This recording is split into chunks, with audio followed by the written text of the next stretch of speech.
भाई ये बंदर काफी अरसे से यहाँ पड़ी है, गंदी लग रही है। ऐसा करते हैं इसको साइड पे करते हैं। भाई ये क्या हो गया? खुद नहीं यार, ये क्यों खुद ब खुद हिल रही है? चलो इसको हटाते हैं।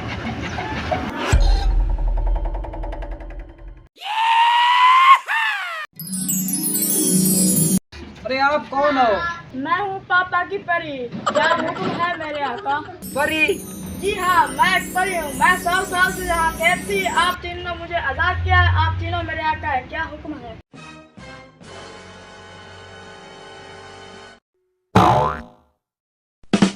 अच्छा मुझे ये बताओ, परियों का तो व्हाइट सूट नहीं होता, तुमने तो ब्लू पहना हुआ है। व्हाइट सूट ना मेरा धोबी के बाद धुलने गया हुआ, इसलिए मैंने लेकर आया। आप तीनों अपनी एक एक ख्वाहिश बताएं, मैं आप तीनों की एक एक ख्वाहिश पूरी करूँ। परी तुम मुझे गोरा कर दो, ये मुझ पर बहुत हंसता है। मुझे भी गोरा कर दो। जो हुक्म मेरे आका।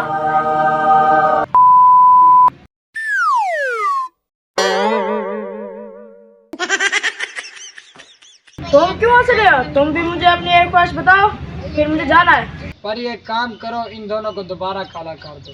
जो हुक्म मेरे आका।